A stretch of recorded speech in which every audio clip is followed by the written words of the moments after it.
겸손의 자세는 어떤 것일까요? 겸손은 땅처럼 낮고 밟히고 쓰레기까지 받아들이면서도 그곳에서 생명을 일으키고 풍성하게 자라 열매 맺게 한다는 것입니다. 겸손을 자신의 눈높이로 보는 경향이 많습니다. 그러나 겸손은 몸 위쪽이 아닌 내 발만큼 낮아지는 것이었습니다. 더해서 내 발이 아니라 그 아래로 더 내려가는 것이었습니다. 그러므로 밟히고 눌리고 다져지고 아픈 것이 겸손이었습니다. 그 밟힘과 아픔과 애태움 속에서 나는 쓰러진 채 침묵하지만 남이 탄생하게 자라 열매 맺는 것이었습니다. 겸손은 나무도 물도 바람도 아닌 땅이었습니다.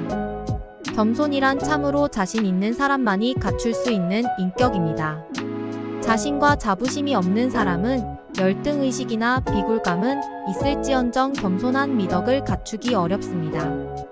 겸손은 자기를 투시할 줄 아는 맑은 자의식을 가진 사람의 속에 있는 것입니다. 자기의 한계를 알고 한정된 자신의 운명과 우주의 영원, 무변성과를 대비할 줄 아는 분별력을 가진 사람만이 겸손할 수가 있습니다.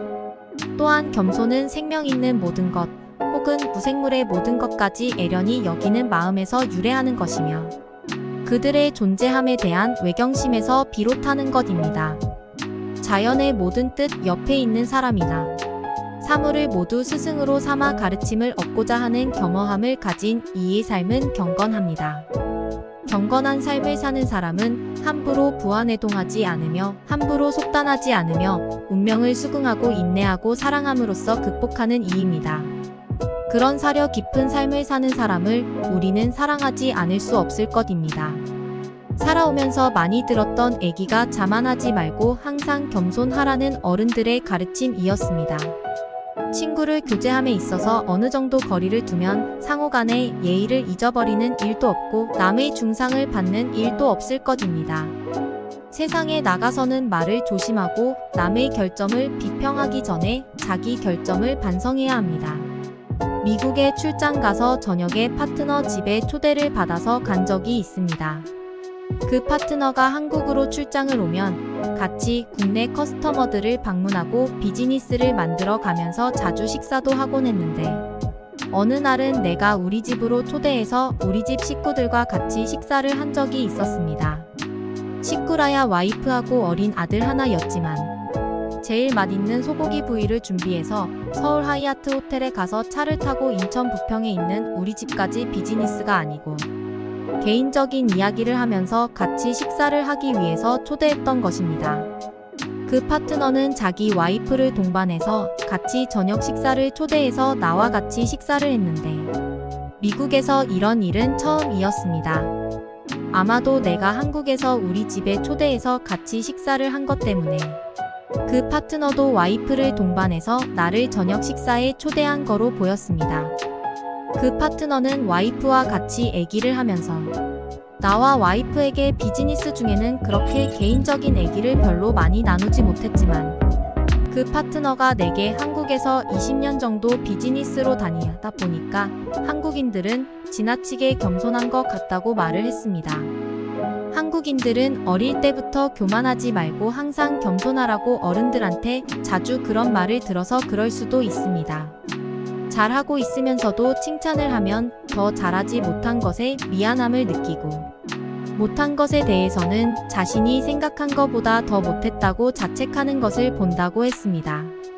그게 그 파트너한테는 좀 이상하게 느껴진 것 같습니다. 한국인들은 어릴 때부터 그런 교육을 받으면서 자란 영향도 있고 지나칠 정도로 심한 경쟁 속에서 학교 생활을 하다 보니까 다른 사람들과 비교를 많이 하면서 자라는데 자신보다 항상 잘하는 사람들은 있었다는 것을 늘 보면서 자란 영향으로 보입니다. 자기가 얼마나 잘하는지 못하는지에 대한 자기 자신에 대한 객관적 평가를 하기보다는 다른 사람들의 실력을 비교 평가하는 경향으로 보입니다.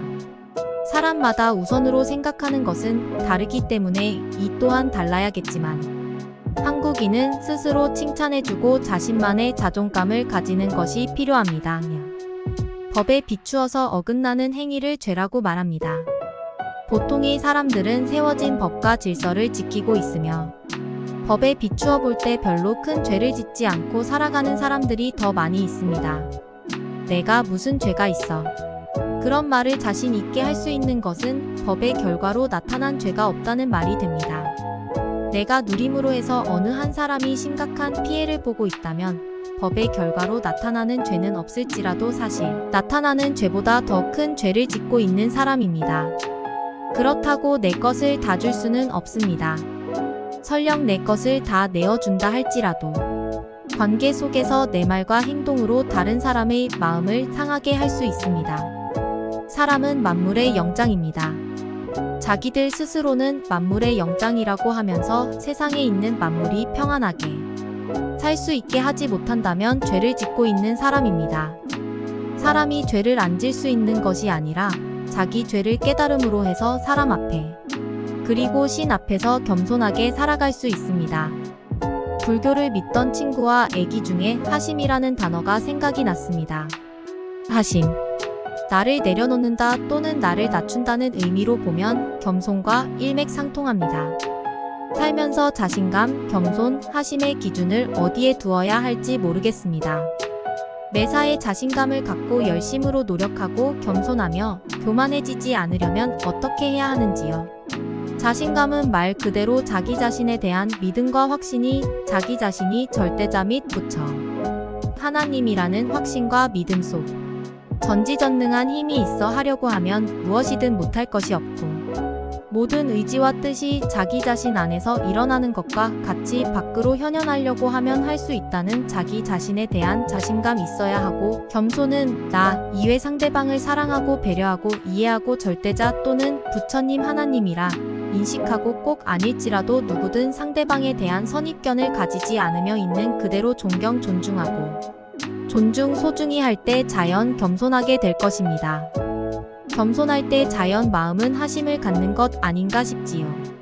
매사에 자신감을 갖기 위해서는 전지전능한 하나님 부처님 절대자처럼 무엇이든 할 수 있다는 자기 자신에 대한 자기 자신 스스로를 믿고 있는 마음 믿음이 확고하고 이러한 믿음 속 일체 모든 만물뿐만 아니라 모두 다 그러함을 인식하고 한 형제자매임을 인식할 때 거만하지 않고 겸손할 수 있으며 거만하지 않고 겸손할 때에 또한 교만하지 않을 수 있는 것 아닌가 싶어요. 자기 자신이 남들보다 잘났다 더 많이 안다고 스스로 인식하고 자기 자신이 아는 것을 잘난 것을 뽐내려 할 때 나 외에 다른 이가 자기보다 못하다고 생각이 들 때에 우린 저마다 타인을 업신여기거나 자기 스스로는 거만해지기 쉬우며 남을 업신여기고 거만할 때 겸손한 사람은 찾아보기 어렵지요. 겸손하지 않은 사람은 교만하지요.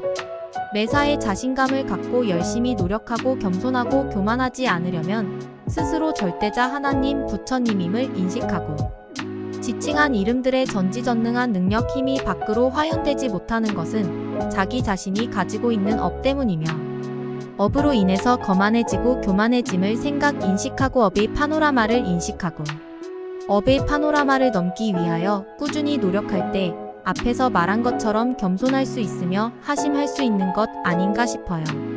그러니 무엇보다 중요한 것은 믿음과 확신이라 할 것입니다. 자기 자신이 본래 하나님이고 부처님이며 절대자임을 믿고 스스로 자기 자신 안에 있는 이름한 그분들임이라 믿을 때에 자기 자신에 대한 자신감은 충만할 것이며 그분들의 드러난 언행과 동등시하려고 할 때 그와 같지 않음에 그와 같아지려 할 때에 스스로 힘써 노력할 것이며 남을 지칭한 분들의 화신이라 할 때에 이를 인정 인식할 때에 겸손거만 교만하지 않을 수 있지 않을까요? 좋은 습관도 나쁜 습관이나 마찬가지로 떨쳐버리기 어렵습니다. 역경은 어떤 사람을 넘어뜨리지만 어떤 사람에게는 기록을 깨는 계기가 됩니다. 낙관적이어서 해로울 것은 없습니다. 나중에도 얼마든지 올 수 있으니까요. 미래는 많은 이름들을 갖고 있습니다. 약한 자에게는 도달할 수 없는 것이고 두려워하는 자에게는 알려지지 않은 것이며 용감한 자에게는 기회입니다. 시도해보고 실패하는데도 성공하는데 필요한 만큼의 용기가 필요합니다. 비장의 무기가 아직 나의 손에 있습니다. 그것은 희망입니다. 하늘은 행동하지 않는 사람을 결코 돕지 않습니다. 시도했던 모든 것이 물거품이 되었더라도 그것은 또 하나의 전진이기 때문에 나는 용기를 잃지 않습니다. 달콤하면서도 상큼한 향기로 힘든 생활에 지친 우리들의 마음을 달래주는 과일이 있습니다. 그런데 재미있는 것은 울퉁불퉁 찌그러지고 못생긴 모가일수록 그 향기가 더욱 짙다는 사실입니다. 매끈하게 잘생긴 것은 눈으로 보기엔 좋을지 몰라도 향기는 그리 짙지 못하다고 합니다. 우리네 사람들의 마음도 그와 비슷한 모양입니다. 너무나 완벽할 정도로 잘생긴 사람보다는 그리 잘생기진 못했어도 부드러워 보이는 인상의 사람에게 더 많은 친구들이 모이는 것을 보면 말입니다. 인간이란 한자어를 살펴보십시오. 그것은 단지 사람만을 뜻하는 것이 아니라 사람과 사람 사이, 즉 어우러져 살아가는 모습을 표현한 것입니다. 그리고 그 어울림은 모두가 스스로를 조금씩 낮추는 노력에 의해서 지탱되는 것이지요. 벼도 익을수록 고개를 숙인다는 우리 속담처럼 남을 높이고 스스로를 낮추는 행동이야말로 가장 인간적이고도 포근한 미덕이 아닐까요?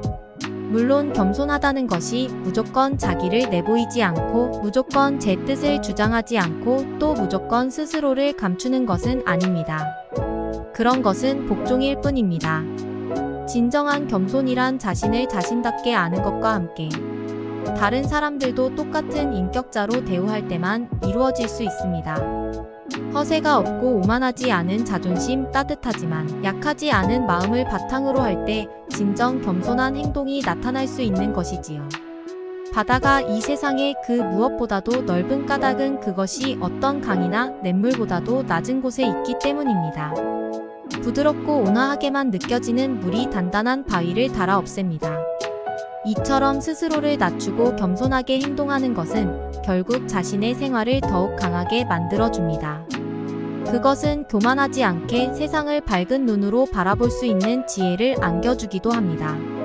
위로나 격려의 말은 낮은 목소리로 해야 설득력을 가집니다. 사랑의 말도 속삭이듯 부드럽게 건네는 것이 제격입니다. 목소리가 크면 클수록 상대에겐 허황된 것으로 여겨지기 쉽습니다. 진실은 마음과 마음이 맞닿을 때 느껴지는 것이지요. 고함을 지르는 것은 상대의 마음을 닫아 걸게 만드는 것입니다. 그렇게 낮은 곳에서 마음을 열고 있는 사람일수록 침착하게 삶을 꾸려가는 법입니다.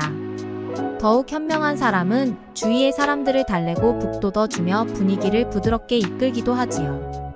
그렇습니다. 겸손한 사람은 어떤 일을 해도 무리가 따르지 않습니다. 항시 열린 마음으로 사람들을 대하기에 모두가 그를 좋아하고 도우려 드는 것입니다. 겸손한 생활, 그것이 결코 쉽지는 않습니다. 하지만 어려운 일이기에 더욱 소중한 것이 아닐까요? 낮은 곳에서 스스로를 살찌우는 바다처럼 부드러우면서도 강인한 물처럼 겸손하게 하루하루를 맞는다면 세상은 한결 밝은 모습으로 우리를 맞을 것입니다. 사람은 다 같은 사람이지만 바람보다도 가벼운 사람, 돌보다도 무거운 사람이 있다는 것을 알았습니다. 바람보다도 가볍다는 것은 후후 불면 떠다니며 지나는 사람의 신경줄을 빳빳하게 당기는 솜털 같은 그런 사람이요. 돌보다도 무겁다는 것은 물 아래 고요히 풍파를 일으키지 않고 자기 자리 지키는 그런 사람입니다.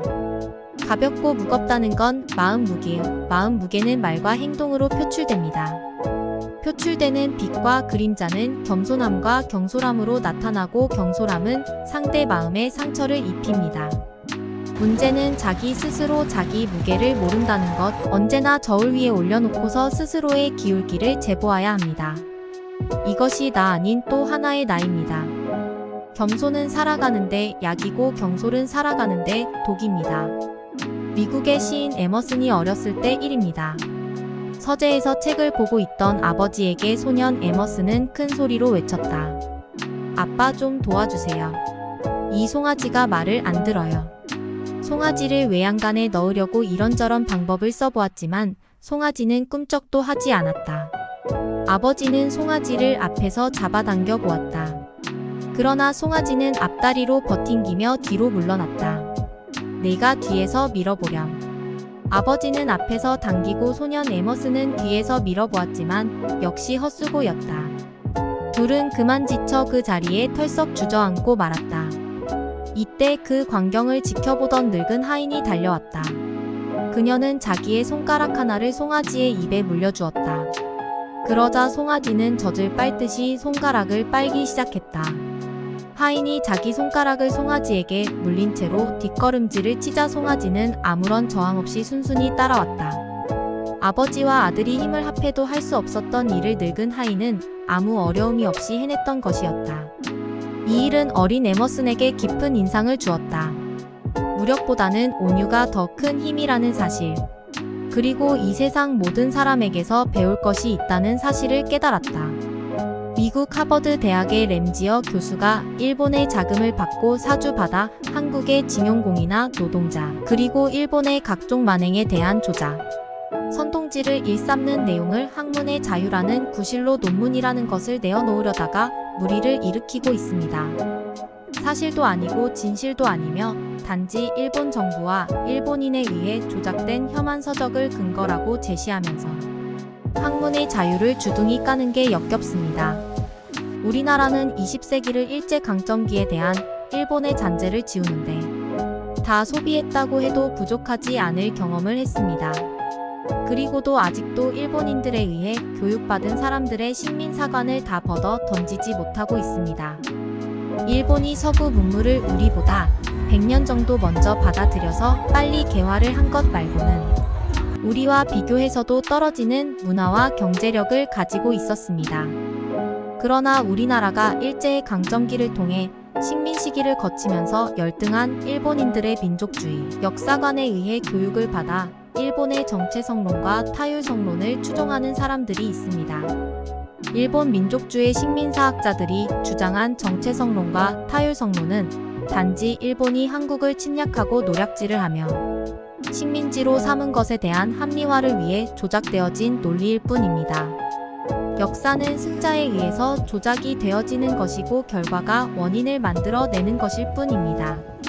정체성 이론이란 한국을 진보하는 나라가 아닌 정체와 낙후를 거듭한 나라로 단정을 하는 것이고, 그런 정체된 나라를 근대적으로 발전을 이끌어줘야 한다는 논리의 주장입니다. 타율성 이론은 한국은 자율적으로 발전하지 못한 채 항상 주변 강대국의 상황에 따라 타율적으로 흥망성쇠의 영향을 받았다는 주장으로 중국이라는 대륙 세력과 일본이라는 해양 세력의 영향에 의존했다는 논리의 주장입니다. 이에 더해서 일본인들이 만들어낸 만선사관은 조선 역사의 타율성을 부각하기 위해 편의적으로 만주를 개입시킨 내용으로 조선의 역사는 비참한 역사이고 굴욕의 역사이며 조선은 대개 만주 민족 또는 만주에서 세력을 얻은 민족으로부터 영향을 받았기 때문에 한반도의 역사와 문화는 만주국에 종속되어 있다는 것으로 한국의 왕통은 대부분 만주계로서 때때로 중국계가 섞여 있기는 했지만 한국인 가운데 왕이 된 사람은 없었다는 주장입니다. 이렇듯 일본의 민족주의 식민사학은 일본의 식민 지배를 합리화하고 일본의 만행에 면죄부를 주기 위해 조작되어진 일본 민족주의적 사학입니다. 우리나라가 해방이 된 이후에 일제 식민사관에 물들은 교육계들에게 역사적 증명을 통해 일본의 식민사관의 오류들을 지적하면서 우리 역사의 진실들을 세워나왔습니다.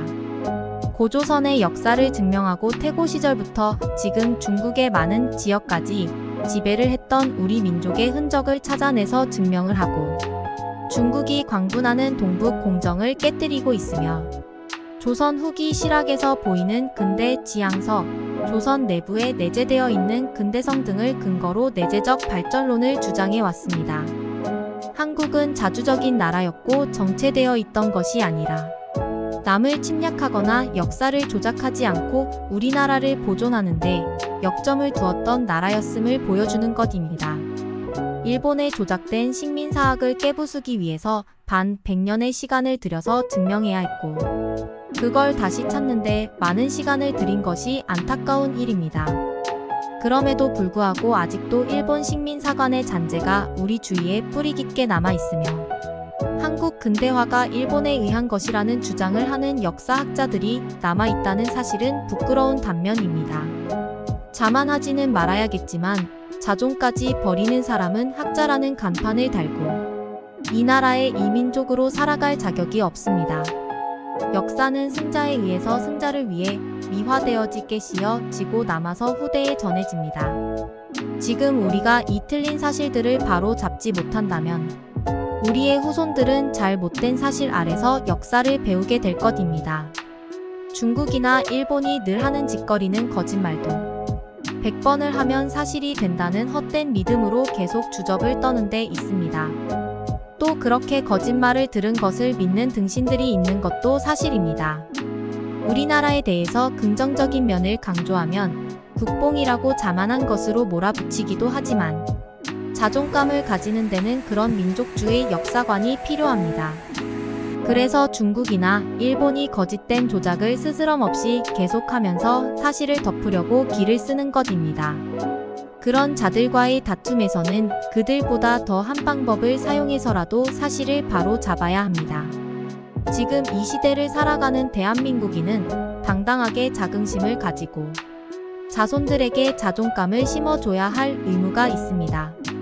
한국인은 자신감이 넘치고 당당함이 넘치는 사람들이고 의로운 일에 스스럼없이 나서며 홍익인간의 정신으로 남을 해롭게 하지는 못할지라도 남을 돕는 일에는 앞장서며 그렇다고 지금 현실에 안주하기보다는 더 나은 내일을 위해 끊임없이 노력하면서 살아가는 사람이라는 자긍심을 가지는 것은 자만이 아니고 자존입니다.